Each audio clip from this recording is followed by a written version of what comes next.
Hello everyone and welcome back to DLR Realistic Division here on a Thursday evening.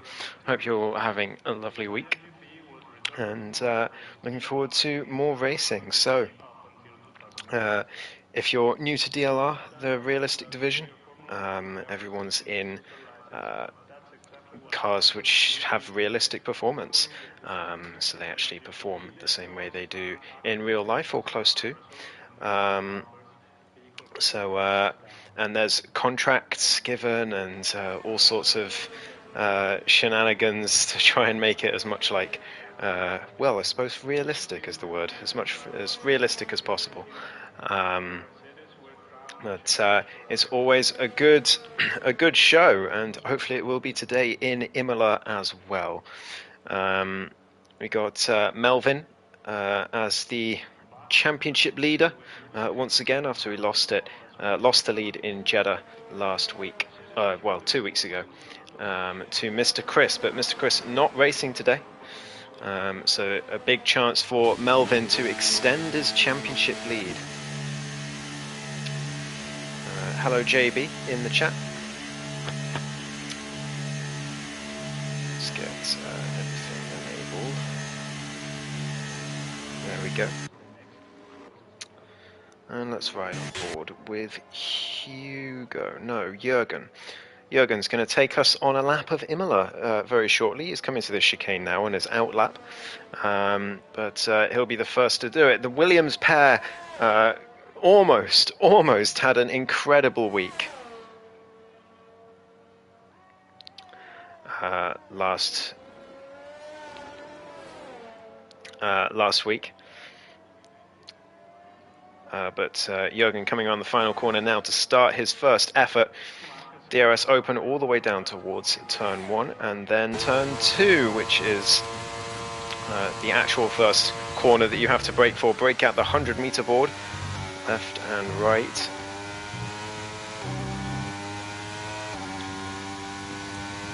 Okay, through sector 1, gear 7, and then gear 4 on the exit of Villeneuve through the hairpin.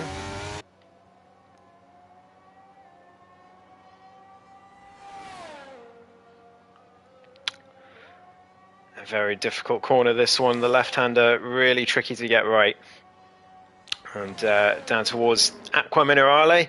I like to call it mineral water. But Jürgen coming through the chicane. Decent there, but a bit squirrely on the exit. That's going to cost him a tenth or two. So difficult to get that chicane right. It really is. You have to cut it so much to get it, but you risk invalidating and or getting squirrely on the exit just like that. But Jürgen, DRS open to the line. The initial time is a 1:16.0 from the Williams driver. It's going to be, I think, Ricardo next across the line in the Alpha Tauri. What's he going to be able to do? A 17.5, a long way back from Jürgen's time. But the Williams pair do look impressive this season. We've got TNK is going to be next up. Got himself a podium last week. He went from the podium to last place, back to the podium again. It was a very impressive drive, and that is a pretty impressive lap. A 14.7 from TNK. It's going to be Hugo next, but he's invalidated. So what about Botja, who's just recently got a new contract with Ferrari, has also invalidated. Flop now with his Alpine coming around the final corner. With a Red Bull right behind him. Melvin has not timed that lap very well, but still goes pole. Flop goes 2.8 behind, but Melvin pole by 0.3 despite getting rather too close to that Alpine for comfort. Got Giuseppe Elsac. Heiner has joined back again into the session. The Mercedes driver into the pits. And SC now across the line on 16.696. And now, who's going to be next? Steph invalidates again in the Ferrari, not ideal. Hugo coming through sector 2, looking to set a lap. Through the chicane it's going to be. Acqua Minerale looked okay. Is he going to cut across the chicane? No, just takes the normal line, but it is a couple of tenths slower than if you cut across it, but maybe difficult to do that properly in the Williams. Around the final couple of corners comes Hugo. Is it going to be anywhere near his teammate? That's what he's going to be hoping for. Cross the line, enough ERS to get there. DRS open. What's it going to be? 1:16.8. It's about 9/10 off his teammate, so not close at all between the two Williams drivers. Bartia goes third. That's much better from the Ferraris. MCL also on a lap in the Alpine, and Steph's invalidated. Ricciardo also invalidating. So it's up to MCL next, but invalidates at Acqua Minerale. Very, very easy to do. There's so many places you can invalidate on this circuit.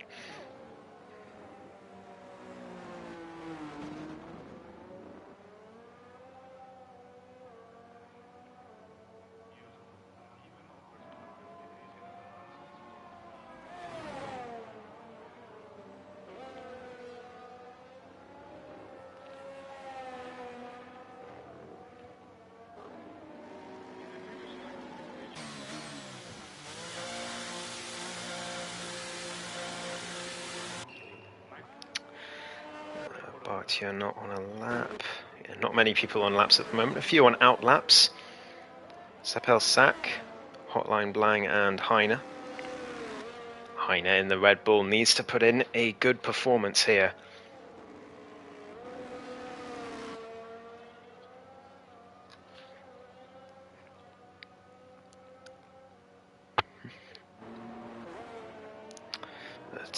Here they go. Heine will ride on board with the Red Bull driver as he looks to try and make it a Red Bull 1-2, just like last week in Austria.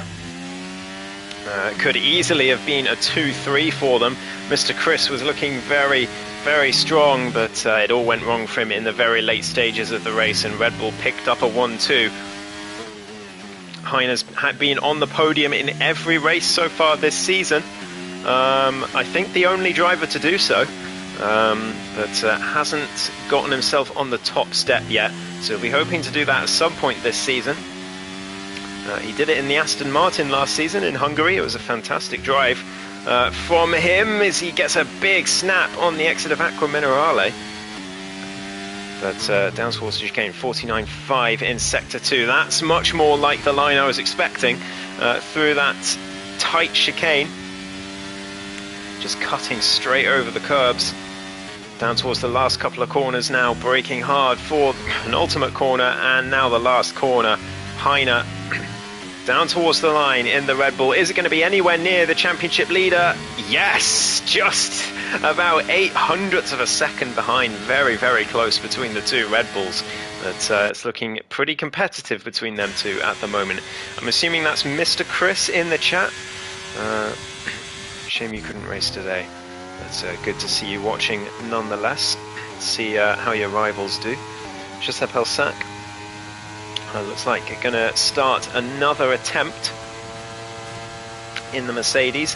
Hasn't set a valid lap yet. It looked like he invalidated the last one as well. So got a lot of work to do, does the Frenchman. Through Sector 1. Looks a little bit tentative, I have to say, through turns 1 and 2. Not quite on the limit as much as he could be, and through Villeneuve there. I think he's just wanting to get something on the board, and I don't blame him. Still not having anything on the board with 9 minutes to go in the session. Not ideal at all. And through that left-hander. Oh no, no, no! It's all gone wrong. It's gone so wrong for Giuseppe Elsac. Just as I said it, I think I cursed him. Coming around that very tricky left-hander. Just a bit too much on the power, getting on the curb and into the wall. Lucky to still be in this qualifying session, if I'm honest. That was quite a hard hit. But we'll ride on board with someone else instead. Hotline Blang is invalidated. What about TNK just starting a lap? Bartia is not pushing right now. And Steph is improving through Sector 1. We'll see what it is through Sector 2, but has no ERS left on that Ferrari, so it's going to be really difficult. Once again, Ghost spins a Mercedes. Yeah, I've done it again. I do apologise. But Steph not improving, probably partly due to that ERS deficiency. But TNK has abandoned his lap as well in Sector 1, and you'll see that quite often at this track. It's so difficult to nail Sector 1 the way you want to do it, and I think there's been quite a few laps just abandoned before the end of Sector 1, or just at the end of it.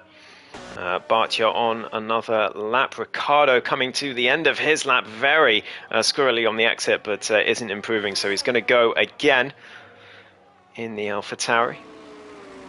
TNK, of course, not improving. Bartia, a 10th up in Sector 1. This is looking better from the Ferrari driver, but he's done exactly the same as what Giuseppe Elsack did. He hasn't ended up in the wall, but he has got a big red track on the minimap on the bottom right, and that means he's invalidated that lap. He's going to have to go again. What about Melvin, the championship leader? Is he going to improve in Sector 1, or is he going to abandon his lap, the latest driver to do so? No, he's about 4 thousandths down, so pretty much identical to his previous effort in Sector 1. So he's going to be hoping that he can find some time in the last 2 sectors of the track, because he's under genuine pressure from his teammate for pole here, and could be under pressure from TNK as well. If the Mercedes driver can put a lap in, I don't think anyone else is going to be challenging for pole today, by the looks of things. Melvin, that's much better, a 10th up in Sector 2, and now through the final sector, again cutting over those curbs. SC is out, he's crashed in Sector 1, so he is not going to be taking any further part in this session. He is just going to have to hope that no one else beats his lap, but with Giuseppe Elsack and MCL yet to settle lap, I think he may drop a couple more places at least. Melvin to the line, it's going to be a 1:14.1, huge improvement for the championship leader, and that is one heck of a gauntlet set down to Heine in the other Red Bull to try and beat that. That is a very tough ask. TNK again still not improving, so I don't think he's going to be a threat for pole position here. Just can't seem to better that first lap that he's done in this session. MCL has in fact gone up to 7th place with that lap. Mr. Chris will be cheering his teammate on in the comments, I'm sure. Just Elsack in the pits, the only one yet to set a lap. But yes, Melvin really showing his teammate how it's done there. 4 tenths between the two. Gyro has joined, I believe a Haas driver. So hopefully he can get into his car in time.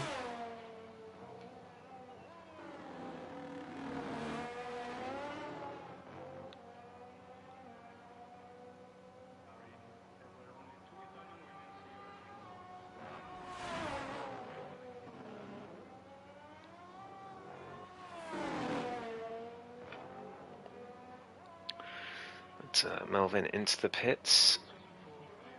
Anyone else on laps? Not really. We've got Steph on a lap, but wasn't really improving in Sector 1. What about Jürgen in the Williams? Looks like there's quite a bit of pace gap between the top teams and bottom teams today at Imola. And you've got to expect that on a track like this. Gyro has made it in, and he's driving for AlphaTauri, interestingly. I thought he was a Haas driver. Maybe I'm remembering from last season, and he's switched teams since then. Jürgen invalidates, though, which is unfortunate for him. What about Steph in the Ferrari? Is he going to improve? Through the final couple of corners, MCL doesn't win the race, he'll be kicked from Alpine. Well, the pressure's on MCL. Steph peels into the pits, so we're going to be waiting for everyone to come out for their final runs. Flop is hoping not to live up to his name as the Alpine reserve driver today. Currently the only driver out on track.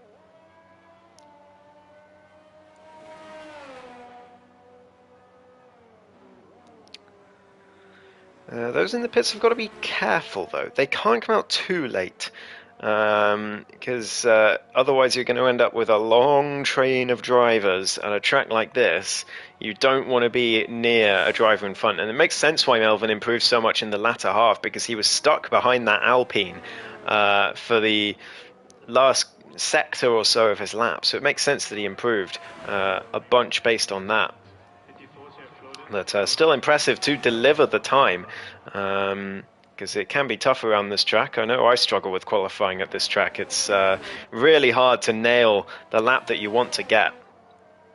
And Flop is going to be hoping to do exactly that. Through Sector 1 he comes, down towards Villeneuve. It's 7th gear on the left, 5th gear at the right. Interesting to see gear selection through those corners. Flop, though, 1.5 tenths up in Sector 1, but he's going to need a lot more than that to challenge in the mid-pack. At the moment, he's with the rear gunners of Hotline Blanc and Ricardo, as well as Gyro and Giuseppe Halsack still haven't been able to set a lap. It's the Alpine driver coming through, not blocked by the AlphaTauri, thankfully. 4 tenths up through Sector 2. That's a lot better from the Alpine driver. It looked like he nailed that chicane there as well. Could be heading up into the top 9, maybe even the top 8, which would be more competitive from the point of view of the Alpine driver. Through the final corner he comes. Down towards the line, but invalidates on the exit, and he's going to be absolutely gutted. It was a 1:17.0, so he did lose a lot of time in the final sector, to be fair, but still, he's going to be annoyed with that one.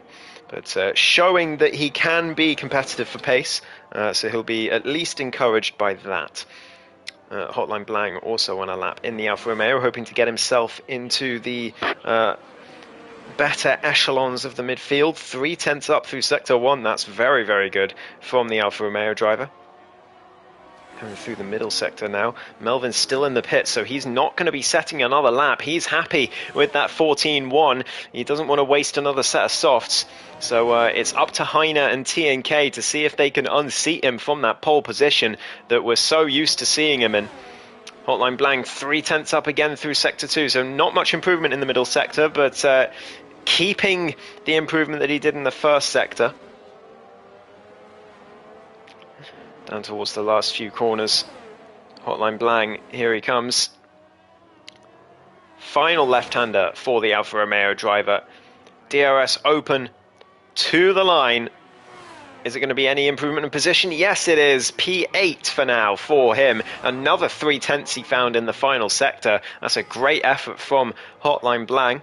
He'll be happy with that. Hugo hoping to beat him, but invalidates, and that is not going to be an ideal end to his quali session. He's not going to have enough time to get across the line to set another lap. What about Gyro in the AlphaTauri? He's just joined very late in quali, hoping to set a decent lap time. Jurgen's retired from the session. Where's that? He's binned it at the exit of Aqua Minerale. Oh, you can see it on the minimap. Here comes Gyro to the last couple of corners in the AlphaTauri. What can he do? Can he get himself into the top 10, hopefully? Down towards the line, DRS open. What's it going to be? It's a 16.7. It's P11, just 200ths behind SC. He's going to be disappointed with that. Is Giuseppe Halsack going to be able to set a lap without invalidating it? We are yet to find out, but TNK, as his teammate, has invalidated, so he definitely won't be challenging for pole. What about the Frenchman? Can he get a decent lap to get himself into the top 6 here? That's what the goal must be. Through the final corner, DRS is going to open now. There we go. To the line of 15.9. It's P5 for Giuseppe Halsack, right at the death. Delivers under the pressure. Steph also improving in the Ferrari, but what about Heine? Down towards the line, he's 2.5 tenths up in Sector 2. Can he challenge for pole? No, 3 tenths off of Melvin's time in the end. What about Steph? Goes to P4. Good effort from the Ferrari driver. And Ricardo DNFs, retires out of the final corner. I think he must have hit the wall that separates the pit lane from the rest of the track, probably on purpose. But that is your qualifying session for Imola. It's Melvin on pole once again, with his teammate alongside him on the front row.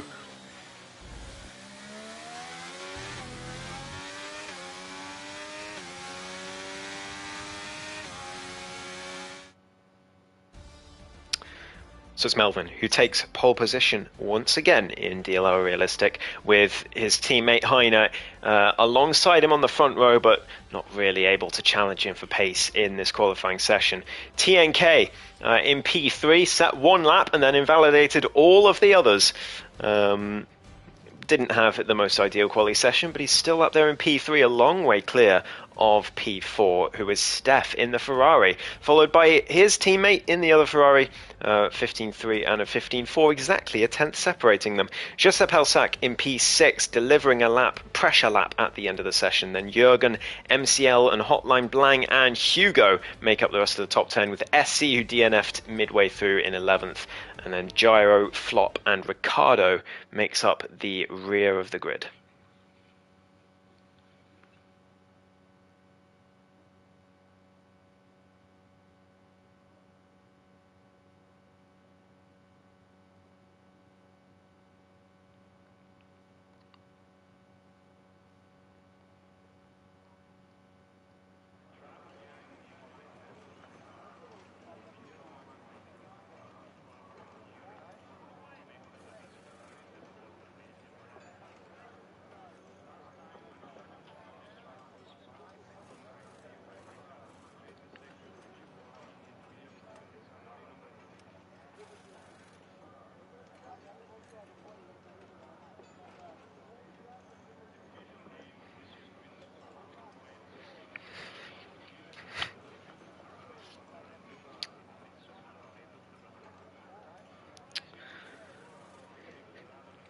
So a Red Bull front row lockout once again.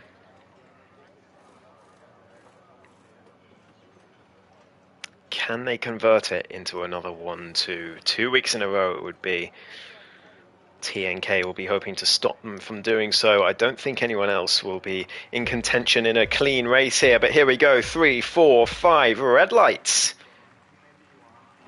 And we're underway for the Imola Grand Prix. It's a fantastic start from Melvin from pole position. Heine under huge pressure, and there's a big crash. Massive, massive crash on the run down towards turn 2. Huge.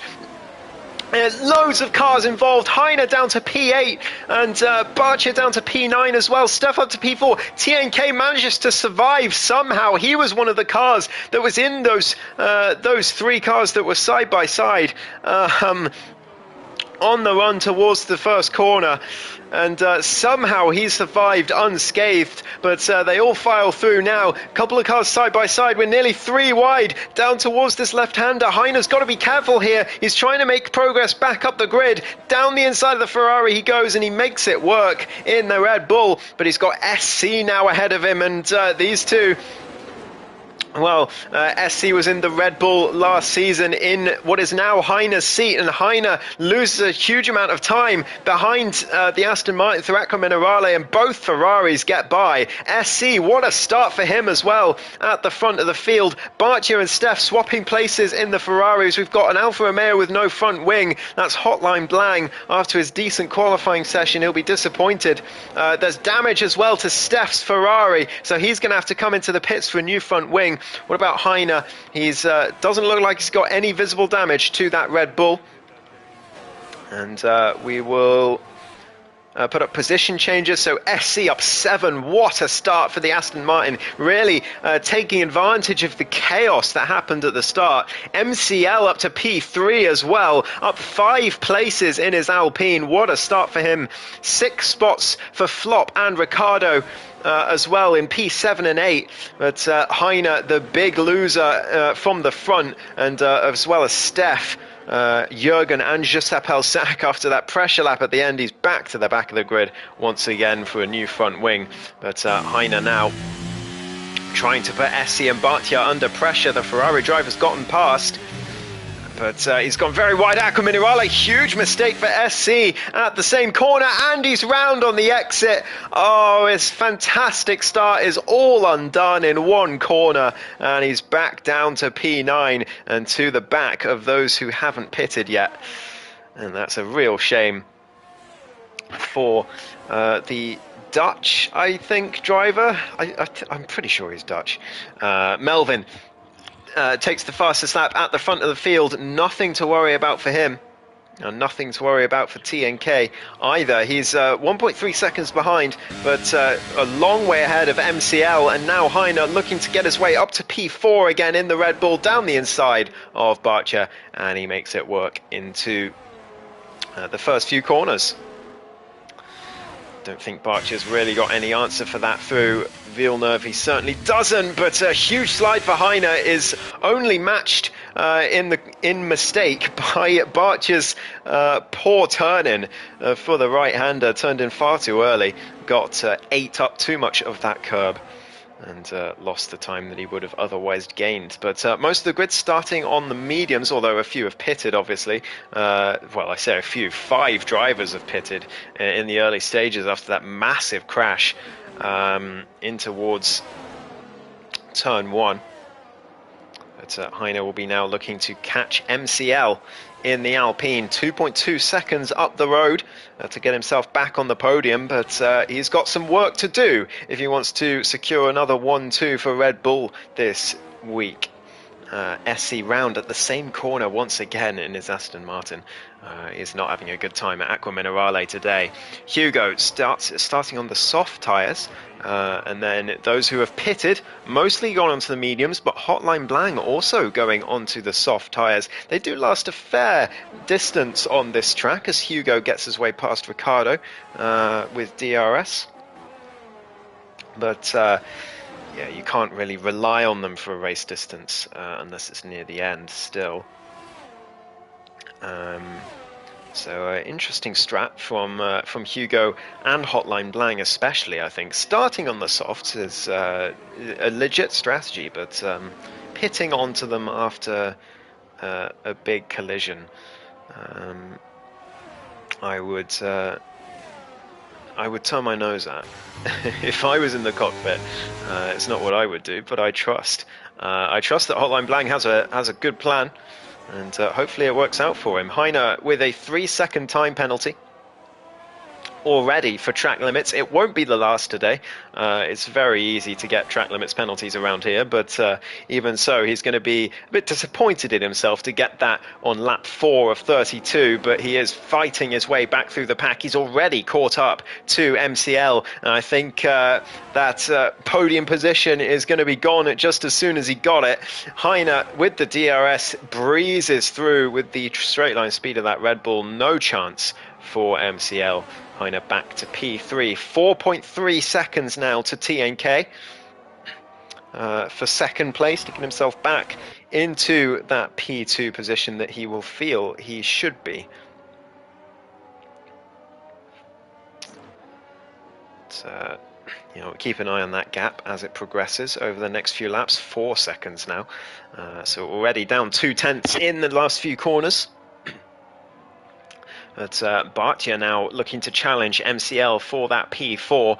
The Ferrari driver will be hoping for a good race today. It's like I said, his first race as a full-time Ferrari driver with an actual contract with Ferrari, and he's at the moment hoping to make it a decent P4 finish. We've got yellow flags in Sector 1. I think that is Jürgen round in the Williams, unfortunately. On the exit of, I think that's Tamburello. Flop is doing a good job in that Alpine. He's P6 at the moment. He avoided all the carnage, and he's just silently doing a nice job there. Lost, of course, a huge amount of time to the top 5, but I don't think he's going to be caring too much about that as Barcia and MCL go side by side through Sector 1, and MCL forced onto the grass. I'm not sure how he's going to feel about that, but Barcia is through to P4 in that Ferrari, and MCL back down into 5th place, but 7 seconds clear of his teammate. So under no immediate pressure from behind him, but he'll be disappointed to have lost that podium position and gone down to P5 so early on. But difficult to get the pace out of that car.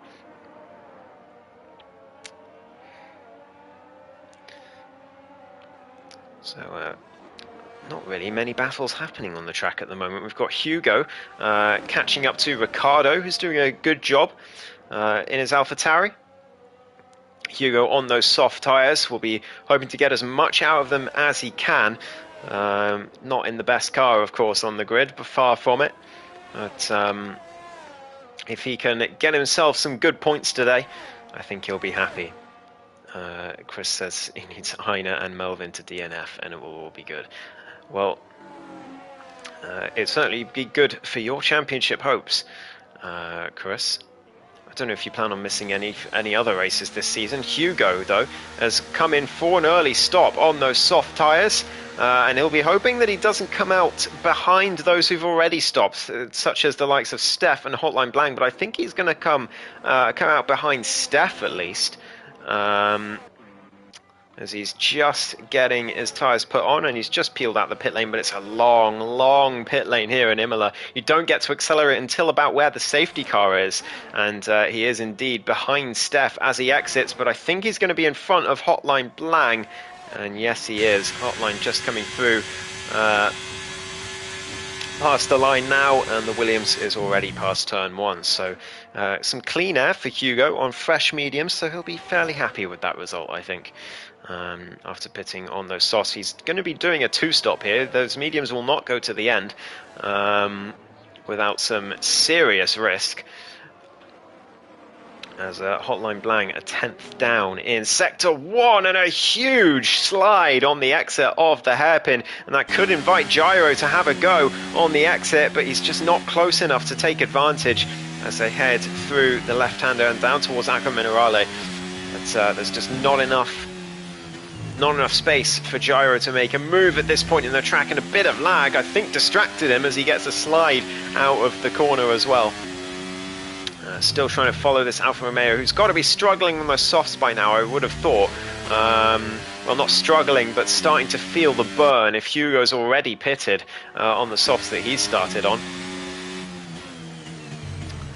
Although Hotline has done 2 fewer laps than the Williams on those tyres, but nearly round again at the final corner, but it is indeed a pit stop for Hotline Blang early on.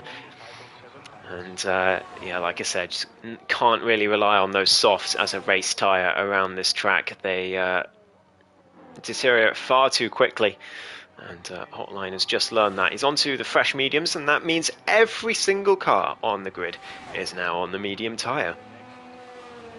And Hotline Blang falls to last place and gets lapped by Melvin on lap 9 of 32.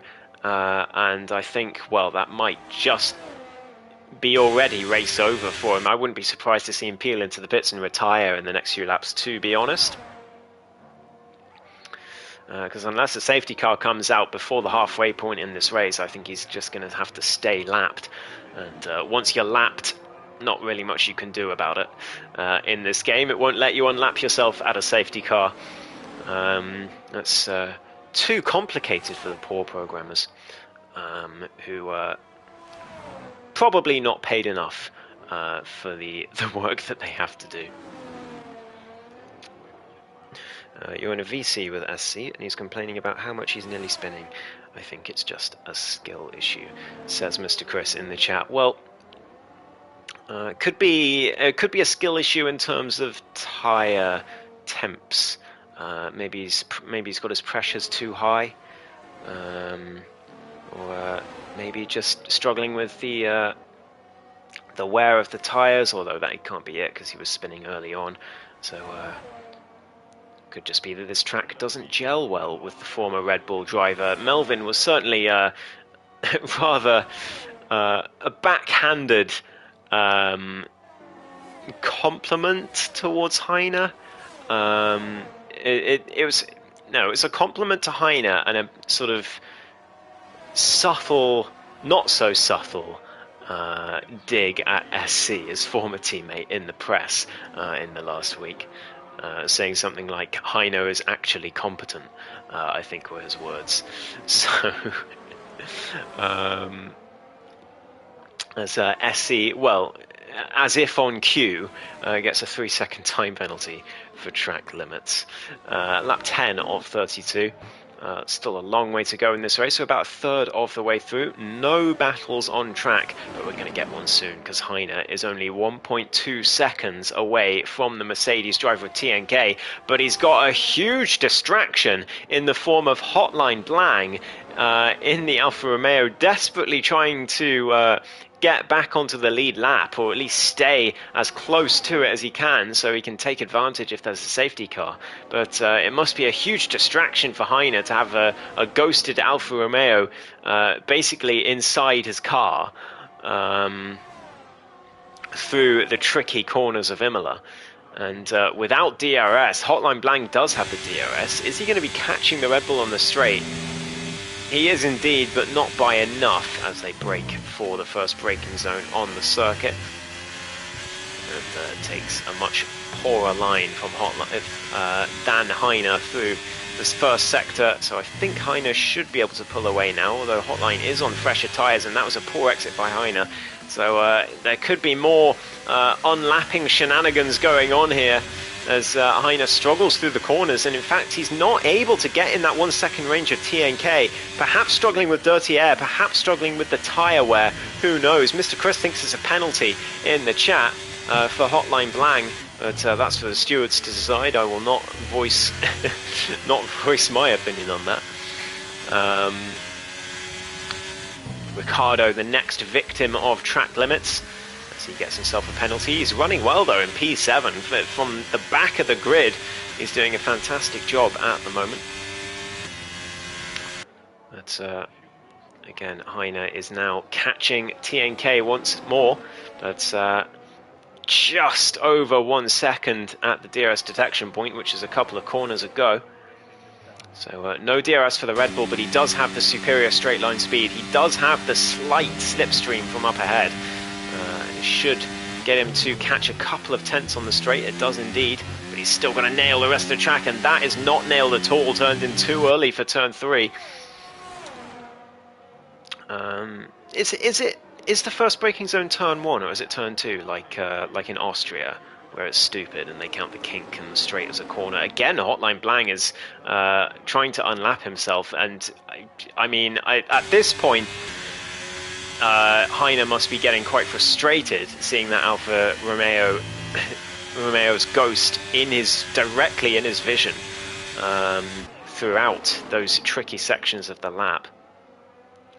Big mistake from both drivers though out of Aqua Minerale. But I think Heine's going to have the DRS this time, and once he does, I think TNK's days are numbered in P2. The Red Bull driver does have that track limits penalty to contend with.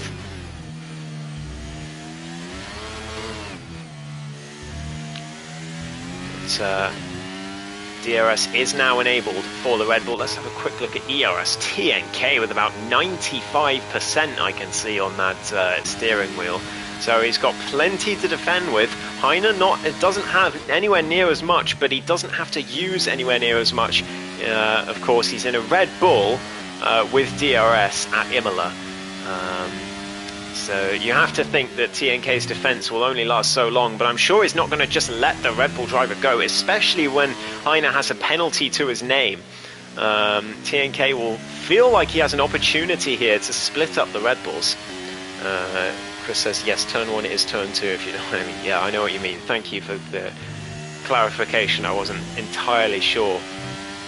But, yeah, I don't know why they do that. I think it's something to do with, like, the angle of the kink. Like, if it's a sharp enough angle, then they count it as a corner, which, I mean, it's stupid. Like, if that is sharp enough to count as a corner, then I feel like they need to change the definition.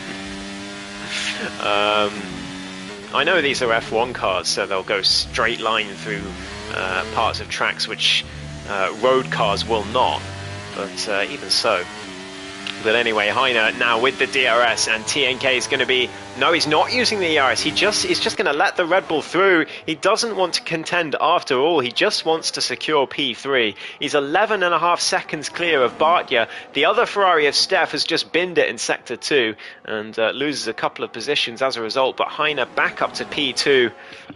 Not much TNK could really do about that. Well, I mean, there was, but he just didn't choose to. Wasn't keen on using any of that EOS to defend, wanted to save it. I'm honestly not sure why. He's got a 12-second gap to Bartja. He's not under any threat, and if a safety car comes out, he would recharge his ERS anyway, so... Yeah, strange one, that. Not very sharp on an F1 car, is on a Fiat 500. Yeah, I know, but like... I mean, if we ride on board with someone through that corner, I mean, which is it? Which one counts? Is it this one or the right-hander after the start-finish line? Who's next to cross it? Giuseppe Alsac. No, because the start-finish line is here. Oh, it might be that one, yeah. I suppose.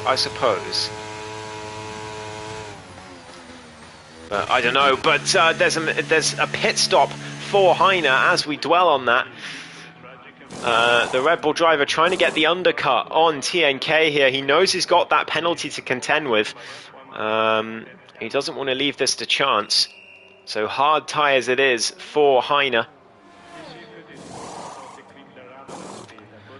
And out of this long pit lane he comes. He's going to be in P4 when he exits. This is more of a corner than Austria. Yeah, I suppose. Yeah. Both of you said that at the same time. But Heine coming through Sector 1 on those hards seems to have gotten used to them fairly quickly. Ricciardo gets a 5-second penalty for speeding in the pit lane, and that's got to be gutting, as he's done a fantastic job so far in that tractor of a car. And he's going to be exiting in P9 by the looks of it, but with that hefty penalty to his name. TNK's out of the race. What's he done? He's binned it at the chicane, and TNK will not be challenging for a podium. MCL is back in this podium fight.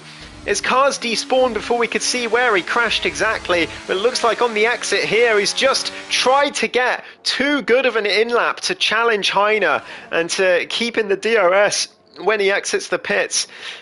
And he's paid the ultimate price into the wall.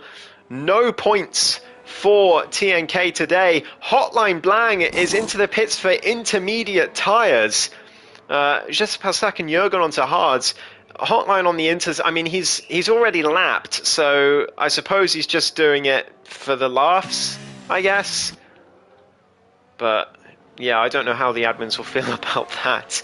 But he has now been lapped. He's on the intermediate tyres in the dry conditions. Perhaps he thinks it's going to rain, but that if it was going to rain, surely you would expect the drivers who've gone onto hards to go onto softs or another set of mediums, but that's not what's happened. So I feel like it's just Hotline choosing the inters for no reason.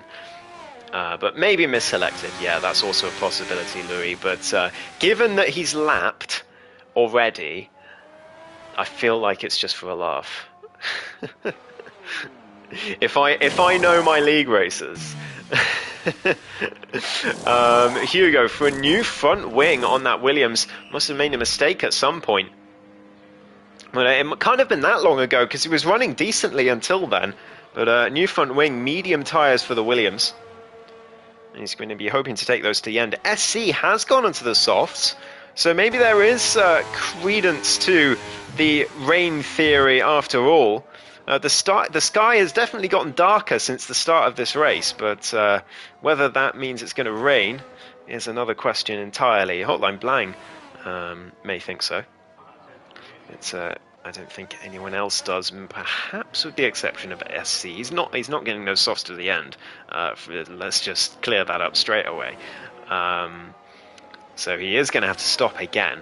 But he's hoping it's going to be for the intermediate tyres. I know Mr. Chris is in a VC with him. Maybe he can shed some light on that decision from SC. But I don't know of many people who can shed light on many decisions from SC. Heine also into the pits again for a fresh set of the medium tyres. He's taken a gamble here as the Red Bull driver. He's gone for the mediums. He's taken a lap on the hards and then pitted again for the mediums, taking advantage of the safety car to get on the better tyre. And who knows, it could really pay dividends here. He should be able to clear the two Alpines and Barcia relatively easily. And then Melvin could be in trouble here for the race win if Heine can really get those mediums up to speed and not get another penalty. And if Melvin gets a penalty, he'll be in even more of a good position. SC in the pits again for another set of hards. He got a pen. Right, yeah, that makes a lot more sense. Okay, so got a pen. Had to serve it in the pit lane, and now pitting for hards. A good decision. I'll happily reverse my previous statement about SC's decisions. That's a very good decision. It actually does take quite a cool head to be able to recognize that you don't want to go onto the hards if you want to get rid of the penalty. And instead to go onto the softs, get rid of it, and then pit again. So good call there from SC. But it's still Melvin who leads this race. He got another pen in the process. Okay. Oh, well, it was only a 3 second. It was only a 3 second.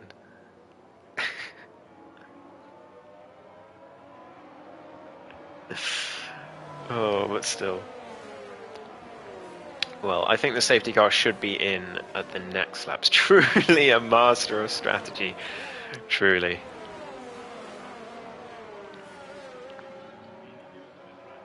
Well, lap 18 of 32. We're just past the halfway mark in this Imola Grand Prix. It's been, I wouldn't say the most exciting race so far, but the safety car should perhaps be able to spice things up and get those who are similar on pace closer together on track, because of course we had that huge crash on lap 1, which kind of split up the entire grid and didn't allow us to really get much racing between those who were close in pace. But now the safety car has brought everyone together once again, including this man, Josep Elsac, who was involved in that crash at the start of this race. Dropped all the way to the back. Really struggled in qualifying, only got a lap in right at the end. Very good pressure lap, but it still wasn't a convincing performance. But now he's in P9 with no penalty on fresh hards. And who knows, onwards and upwards, as we've got 4 drivers ahead of him with a penalty. But I think those 2 at the back have caught up. Safety car is in this lap. And it's Melvin who will decide when to go. He can decide at any time, as soon as the safety car comes in, he can punch it and try and catch the cars behind him out. There's the lapped car of Jürgen between him and Bartio, which is going to make his job significantly easier as he comes around the final couple of corners. The safety car into the pits. Melvin has gone out of the penultimate corner, and he hasn't really caught anyone napping, but he's got that buffer of Jürgen between him and the Ferrari. Bartio relapse the Williams as Jürgen gets out of the way of everyone, and Heine already making progress on those fresh mediums, up to P4 for the Red Bull driver. And he's going to be hoping to get himself straight back into P2 in record time here. A Steph down the inside of Villeneuve on flop. A hugely risky move from the Ferrari, but he's made it work with a bit of contact between the two. Hugo gets past Gyro as well for P7, but the bigger news is that Heine has himself another track limits penalty, 6 seconds to his name now in the Red Bull. SC gets another one as well. But that's going to make Heine's job much more difficult to get himself back onto P1 here and stay there by the end. Who's that was lagging? It was Steph, who was lagging all over the place in the Ferrari. Back down to P9 now as Heine makes more progress in the Red Bull, round the outside of MCL, no problems at all. And Barcia is next up. Those fresh mediums really working well for Heine, and he should be straight past Barcia without any troubles. He sets the fastest lap as well, as he chases after that Ferrari. It shouldn't be too long until Barcia has to concede this, and then he's got Melvin to deal with, his own teammate. We're going to have a teammate battle for the race win here. Giuseppe Elsack makes a move on Gyro. They're still side by side through the first sector there, but I think Giuseppe Elsack has gotten the move done. Into P7, and Steph with another move at Villeneuve. He's done it again. There's contact once again. Heine gets past Barcia at the hairpin, but I think some drivers are going to have some serious problems with Steph's overtakes at Villeneuve today. That's two drivers now he's done the same thing to, and Gyro having contact with SC behind as a result as well. So Steph, I think, is going to find himself in the steward's room a bit later on for some of those moves, although they were very, very aggressive and resulted in contact, but ultimately he got the moves done, so it's for the stewards to decide, I suppose. But Steph Elsack hoping to make more progress here. He's got a Williams ahead of him, and then the Alpine of Flop, who is still doing a decent job but is clearly nowhere near the pace of his teammate today. DRS now enabled as Heine chases up to his teammate. 2.2 seconds. I'm going to keep an eye on that gap. But the Mercedes continuing his recovery up the grid as Hugo down the inside of Flop, but the Alpine is forced off the road in the process, gets himself a penalty, and Elsack nearly into the back of him there. I think a bit of poor awareness there from the Mercedes driver, but that's much better. Immediately makes up for that lack of awareness by showing fantastic awareness to see that Flop was going to go wide on the exit there, and masterfully switches him back on the exit of Villeneuve and gets himself into P6, but is now under pressure from Steph behind him. And if we know anything, it's that Steph loves a risky move, and he sends it around the outside of Aqua Minerale and makes it work once again. It's really aggressive moves from the Ferrari driver, but he's making them work, as Sepp Elsack, I think, just went into the back of him. He did, and all his hard work for that comeback is undone as he takes damage to his front left end plate. He's going to have to pit for a new front wing, and he's going to drop right to the back of the grid once again. That's such a shame for him. He's not pitting. I can understand why, but he's just going to be a sitting duck for everyone behind him, including Flop, who's got a score to settle here in the Alpine. As now SC to the outside of that blue and pink car through turn 2, gets the move done straight away and back into the points. But yeah, it's just Elsack's going to be gutted about that. He really is. He was driving fantastically well after that lap 1 crash, and it's all come undone here. But he might be able to hold on, because SC, Flop, Gyro, Ricardo getting past his teammate in the background there. They're all very close together, and maybe Sack could be able to get away with this. He's just got to adapt to driving with that damaged front wing. He's going to be a lot slower, so he's going to quickly lose out to Steph, I would have thought. But if he can keep the drivers behind on the straight leading to turn 2, then he might still have a chance here, securing some decent points. But what could have been, I think he's going to think by the end of this, no matter what happens. As everyone files through, and you can see how slow the Mercedes is out of that final corner. SC closing right to the back of him. He's got no ERS left on the Aston Martin though, and a bit of weaving, dodging, ducking and diving from the two cars as SC sends it down the inside. He knows there's damage to the Mercedes, tries to switch him back on the exit of turn 3, and now turn 4, they're still side by side, going down towards Villeneuve. Who's going to come out in front here? It's going to be SC who goes around the outside. Sack with some good racing there, and even better racing to anticipate that SC was going to go wide once again, and he's back into P7, and he's going to hope to keep it, but it's going to be a real slog for him. And with that damage, 10 more laps, he's got to keep these drivers behind, but he's the only one without a penalty. That's the thing that's in his favour, but with a lack of front wing, it's going to make it very difficult to avoid getting that penalty in the end. Heine now a second behind his teammate. Flop getting past Gyro in the background through Aqua Minerale. Not sure how he managed that. Must have been a good move from the Alpine Reserve. SC with another penalty. He's up to 9 seconds of penalties now in that Aston. And, well, even if he does get past Giuseppe Alsac, he's going to have to pull 9 seconds to him. He does have a limping Mercedes with that damage, but SC has no ERS. Sepel Sack is running low as well, though, and here comes SC round the outside of the Mercedes. They should have the move done this time, and Sack has to pull in behind. And SC is ahead, but gets a huge snap on the exit of turn 2, and there's contact, and SC's into the wall. He's still in the race somehow. I do not know how he's still in this race, but he came back on the track very dangerously, from my POV at least. But of course, I only see it once, so do not take my words seriously when it comes to stewards incidents. I only get to see it one time, and while I'm commentating as well. But he did.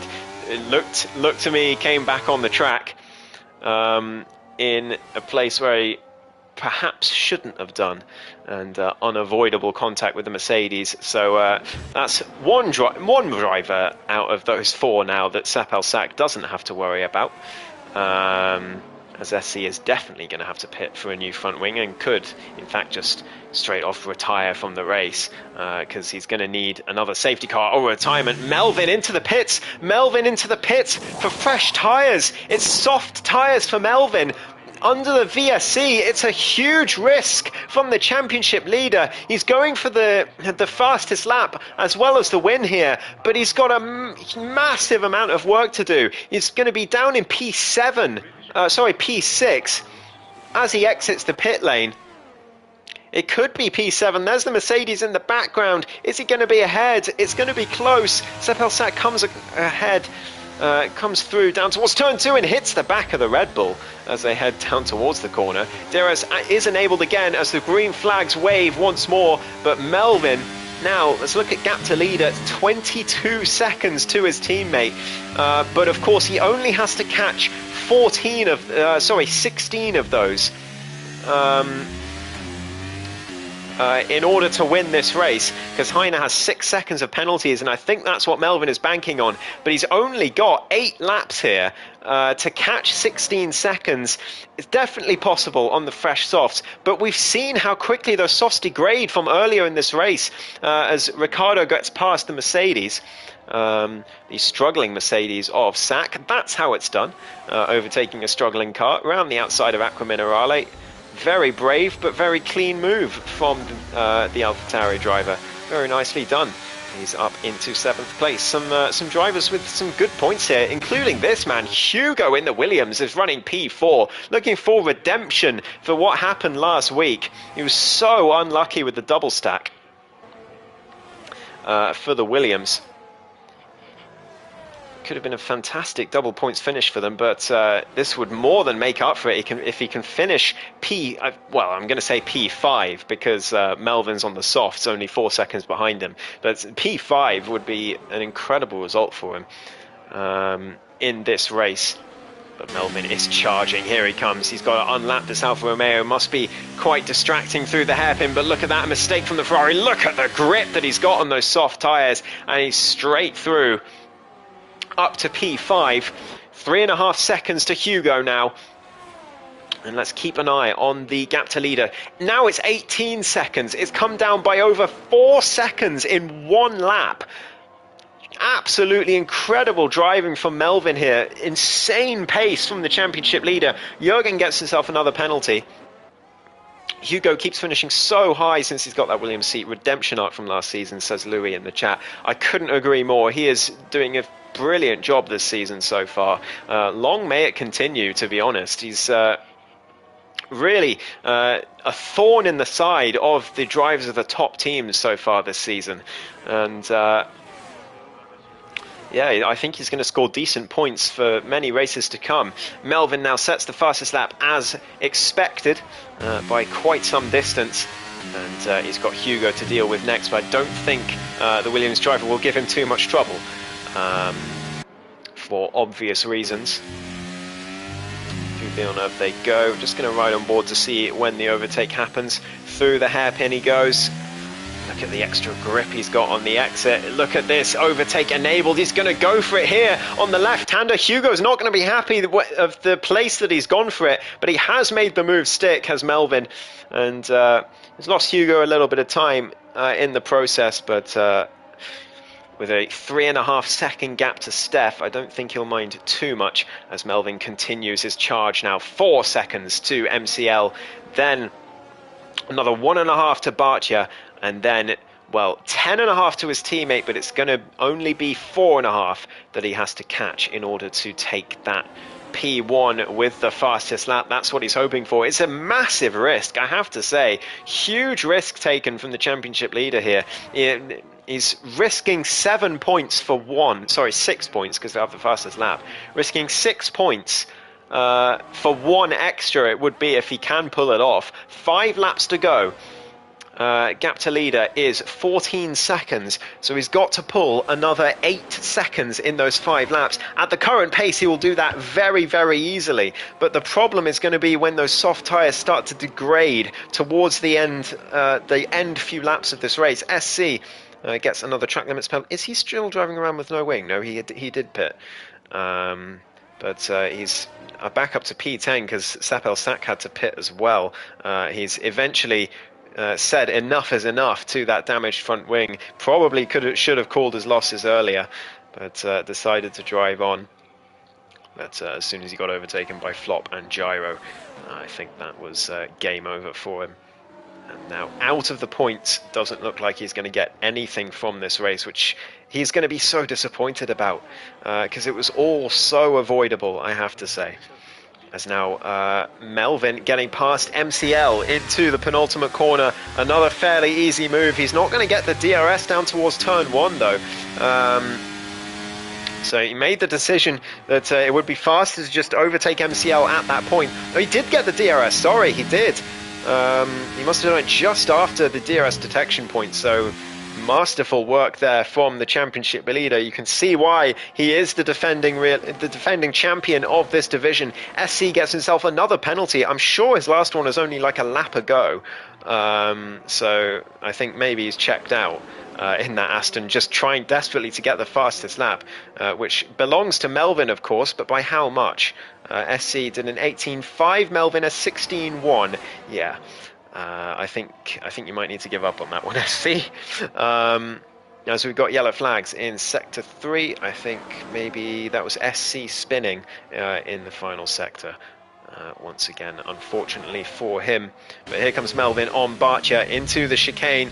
Barcia with a penalty, but he's looking for a podium here. It'd be a brilliant result for him, I have to say. He's driven expertly after that safety car. He's done really well, but Melvin down the inside, he's going to get the DRS again. He's done exactly the same thing he did to MCL on the previous lap, and he is pushing on, but he's only got 3 laps. He's only got 3 laps to catch 6 seconds here. He's lost so much time, and I think those softs already starting to leave him here. SC, get another time penalty. What are you doing, SC? What are you doing? You're just going off at every corner. How many has he got? He's got 18 seconds. Okay.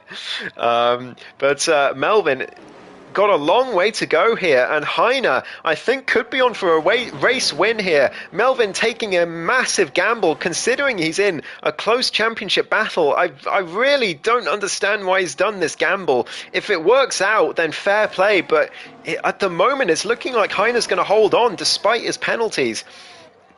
What's the gap? 6 seconds. I know Melvin and Heine are good friends, so perhaps Melvin's just challenging himself and doesn't mind too much if his teammate wins, but if he ends up losing the championship by less than 6 points, he could look back on this one as the moment where he threw away some, well, I mean, basic race win points. Jürgen down in P12 and another penalty, but Melvin's only caught by 1 second in this lap. 2 laps to go, and he's going to need a massive mistake from Heine in these last few laps to get anywhere here. Those soft tyres just already falling off the cliff for the defending champ. As he comes through Villeneuve, he is catching, but it's nowhere near enough. It is still 6 seconds, yeah, it is, for Heine. Hugo now gets himself a penalty, and that is such a shame because it is going to drop him behind Steph. And he's going to end up P6 here as things stand. But yeah, that's music to the ears of the Ferrari driver, or I suppose to the eyes. Well, no, that doesn't make sense. That's music to the eyes. Yeah, good phrase, Ghost. But yeah, Hugo through Aqua Minerale is going to be gutted with that penalty. He really could have held on to P5 here, but it is going to be 6th for him in the end, I believe, unless there's some dramatic...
I think I just disconnected my mic. How long have I been out?